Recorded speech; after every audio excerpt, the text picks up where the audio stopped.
You married? Let me ask you something. Is there anything, even one small thing, that you have been meaning to bring up to your spouse, but you haven't? Not because it's huge, not because it's explosive, but because it feels inconvenient or badly timed or not worth it or too hard to talk about. Now, imagine that same pattern repeating for a whole year or 5 years, 15. That's what walks into my office as a married couples coach. Couples married 1 year, 10 years, 35 years, and they all say some version of this. We have a laundry list of things, Danka, that we've never talked about. Things that we meant to bring up, things we tried to talk about, but we didn't know how. And then life happened, kids happened, work changed, stress piled on, and the conversations never happened. And here's the problem no one warns you about.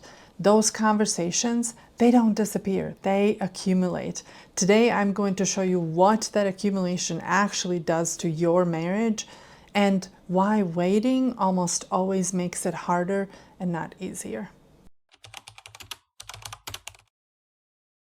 Let me tell you about some friends of ours that I've always admired. From the moment that they moved in together, this is years ago, even before they were married, they had a system. You know those clear plastic storage bins that you can get at Target or Home Depot or wherever with lids on top? They had them. Not only did they have them, they had them labeled, they had them categorized, they knew exactly what was in each bin, down to the item. They had a list on the computer that corresponded with bin number 1, this is what's in it. If they ever were looking for something, if they ever needed something, they didn't guess. They didn't have to. They didn't have to go digging. They didn't have to get frustrated. They knew it's in bin number 27. And then every summer, she was a teacher, so summer was a great time, they would do what I would call a cleanup. They went through everything and they asked, what are we keeping? What do we actually still use? What no longer fits our life and what can go? They kept the system, but they updated the contents. And here's the important part. When they moved, there was no chaos. There was no arguing about what to bring. There was no emotional decision-making in the moment. They already knew everything in those bins belonged in their next chapter. This is exactly how marriage works. When you don't do regular cleanup, emotional, relational, conversational cleanup is what I'm talking about. Here is what happens. You end up with a garage that's full to the brim. You know you have things in there, but you don't know what anything is. You can't find it when and if you need it. And if someone asks you for something, you're like, I know we have it somewhere, I just don't know where. Is it in the basement, attic, the garage? Couldn't tell you. Oh, maybe the storage unit. That's what unspoken issues do to a marriage. They don't disappear. They just get stored. When couples don't make cleanup a priority, they accumulate years of unspoken frustrations, unresolved hurts, missed conversations, assumptions, small, medium, or large-sized disappointments. And instead of sitting down and addressing them together, they learn how to walk around the mess. They navigate it, they avoid it, they step over it if they have to, but it's still there. And over time, that mess creates what? You could guess it. Disconnection, stress, distance, all the things, right? It makes sense, not because the marriage is bad, but because their garage is full and they have a hard time coming toward one another. Here's where couples get stuck.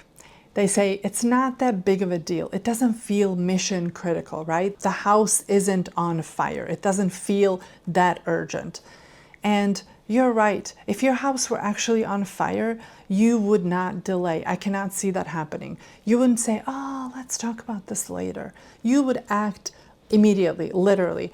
But most marriage issues, they don't feel like flames. They feel warm, they feel uncomfortable, they feel annoying, but not hot enough, right? So they get postponed and then postponed again until one day, it's not just the one flame, but 10 of them.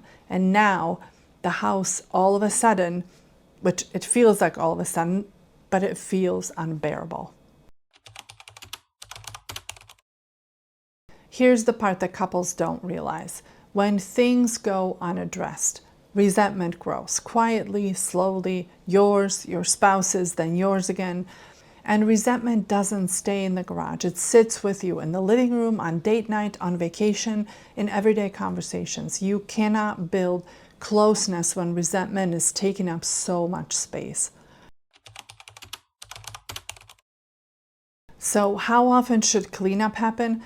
I'm not telling you to process everything all the time, and there's definitely a wrong time to talk. But on the whole, you cannot go years just setting things aside. So once a year, twice a year, whatever rhythm works for you, pick one. You need to be intentional, doing check-ins with one another where you ask each other, what happened that we never talked about? What did we minimize? What did we miss? What's sitting in the proverbial garage? Couples often ask me, how do I know the difference between a true pet peeve and something that we truly need to talk about, actually? That's an important question and an important distinction. If you can let it go and you can truly let it go, right? It's likely a pet peeve. If it keeps coming back, if it keeps creating tension, if it keeps showing up as irritation or withdrawal, it probably needs a conversation and it's an issue that you really need to talk about. Healthy marriages don't avoid messes. They clean them up regularly, intentionally, and they do it together. And if you want help figuring out what to clean up or how to talk about it, I have other videos on this channel that walk you through exactly that. And it starts with knowing when not to talk about it. So I invite you to watch that video next. Figure out whether you're making one of those mistakes, whether you're trying to attempt a conversation during one of the wrong times, and you'll be on your way. I'll see you in there.